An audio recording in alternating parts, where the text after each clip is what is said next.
Gestational diabetes mellitus, or GDM, affect about 14% of a pregnancy worldwide and poses serious risk to both mother and child. Although traditional treatment like lifestyle changes and insulin therapy can help, but issues such as poor adherence and fragmented care remain. So the system-level strategies such as a structured care pathway and digital health tools have been introduced to address this gap, but evidence of their effectiveness is still limited and mixed. So this review explores whether these approaches improve blood sugar control, pregnancy outcome, and healthcare use compared to standard care. Metode penelitiannya, review ini mengikuti pedoman Prisma untuk transparansi dan kelengkapan pelaporan. Pencarian literatur dilakukan di 4 database, PubMed, SunDirect, Cochrane Library, dan EBSCOhost pada 4 April 2025. Untuk kriteria inklusinya, studi RCT atau kuasi eksperimen tentang intervensi sistem pada GDM, subjek, ibu hamil dengan GDM, hasilnya itu adalah kontrol glikemik, luaran kehamilan, atau pemanfaatan layanan kesehatan. Kemudian artikel dalam bahasa Inggris 10 tahun terakhir. Nah, selanjutnya itu adalah kriteria eksklusinya, yang dimana studi hanya tentang obat-obatan diabetes sebelum kehamilan, review, abstract case report, atau data tidak lengkap.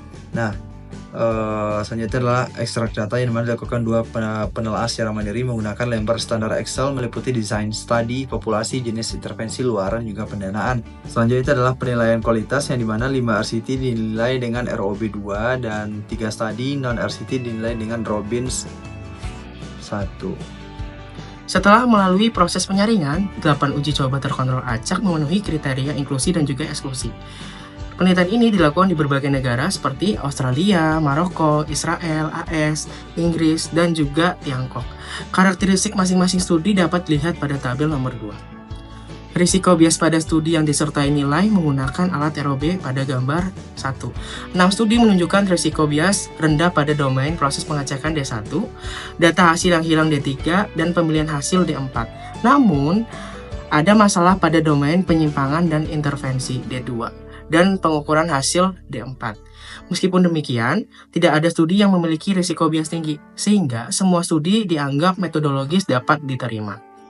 Untuk studi non-acak, alat Robbins pada gambar 2 digunakan untuk menilai risiko bias. 2 studi menunjukkan risiko rendah sebagian besar domain, tetapi risiko sedang terkait faktor pengganggu dan juga pemilihan partisipan.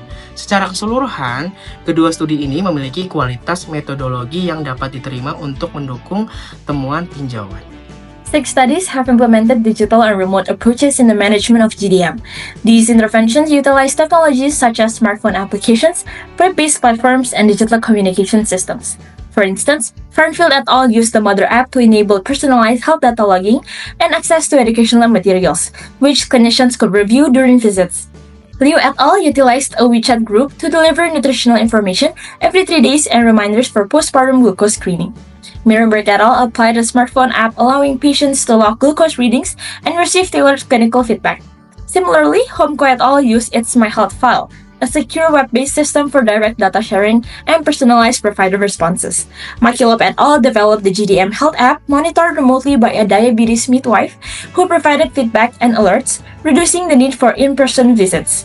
Lastly, Zhang et al. Integrated structured education and digital follow-up to improve treatment adherence and glycemic control. Bagaimana peran layanan kesehatan primer dalam menangani diabetes gestasional? Menurut penelitian Bettina di Maroko, melatih tenaga kesehatan primer untuk mendeteksi GDM dengan pedoman WHO dan FIGO. Pasien GDM diberi konseling gizi, olahraga, dan dipantau lebih sering dibandingkan kelompok kontrol. Sedangkan menurut hasil penelitian Kai Wei Li di Malaysia, menerapkan pendekatan sistem edukasi individu, 5 sesi pasca melahirkan, dan pelatihan tim medis lengkap. Namun hasilnya tidak menunjukkan penurunan signifikan diabetes tipe 2. Artinya, layanan primer efektif, tapi perlu strategi yang lebih intensif untuk mencegah dampak jangka panjang dari diabetes mellitus gestasional. Sebanyak 8 jurnal yang dianalisis pada review kali ini memiliki output yang dikategorikan dalam 3 kategori utama, ialah glycemic control, treatment adherence and completion, dan yang terakhir ialah pregnancy, maternal, and neonatal outcomes. Pertama ialah glycemic control. Sebagian studi menyebutkan bahwa intervensi yang dilakukan memiliki efek pada glycemic control. Di antaranya ialah studi yang dilakukan oleh Zeng 2023, Mirenberg 2018, dan Bettina Oates 2018. Sedangkan beberapa studi lain menyebutkan bahwa intervensi yang dilakukan tidak memiliki efek pada glycemic control. Di antaranya ialah studi yang dilakukan oleh Makilov 2018, Homko 2007, dan Kaiweli 2022. Selanjutnya yang kedua ialah pada treatment adherence and completion. Seluruh jurnal yang memiliki outcome treatment adherence and completion tercatat memiliki efek. Di antaranya ialah studi yang dilakukan oleh Zeng 2023, Mirenberg 2018, Von Fleet 2021, Hong Liu 2024, dan Bettina Oates 2018. Kemudian yang ketiga ialah pregnancy, maternal, and neonatal outcomes. Sebagian studi menyebutkan bahwa intervensi yang dilakukan memiliki efek pada pregnancy, maternal, and neonatal outcomes. Di antaranya ialah studi yang dilakukan oleh Zeng et al. 2023, Makilov 2018, dan Bettina Oates 2018. Sedangkan beberapa studi lain menyebutkan bahwa intervensi yang dilakukan tidak memiliki efek.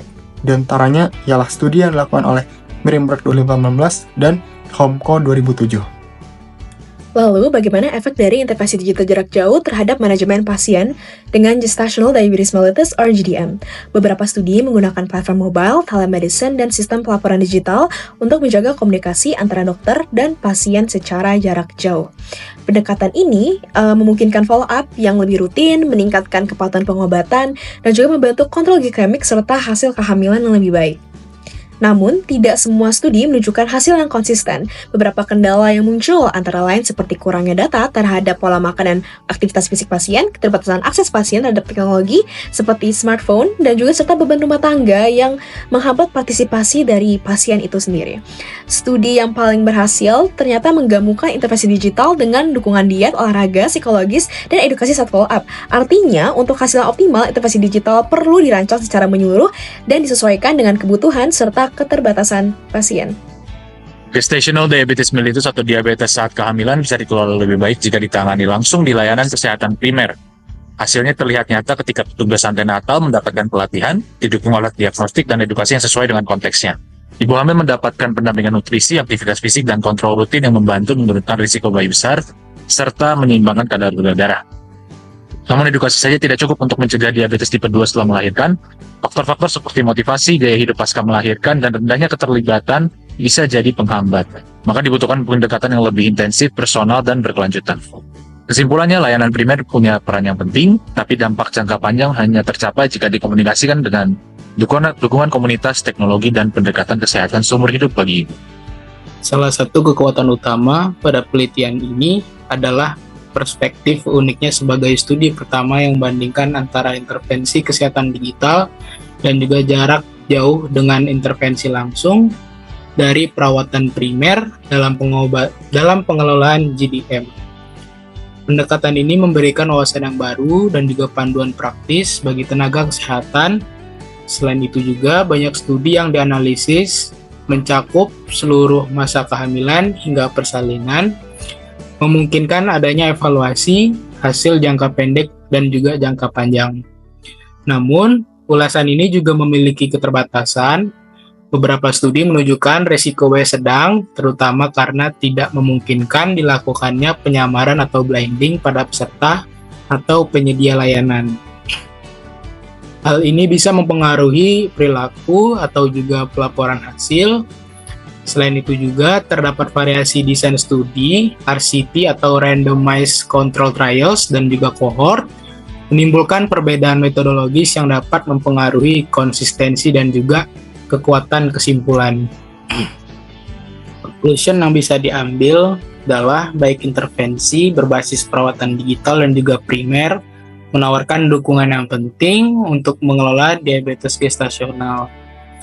Alat digital membantu menjaga komunikasi dan juga meningkatkan kepatuhan pasien, akan tetapi dampaknya terbatas apabila pasien mengalami kesulitan menggunakan teknologi ataupun kurangnya akses.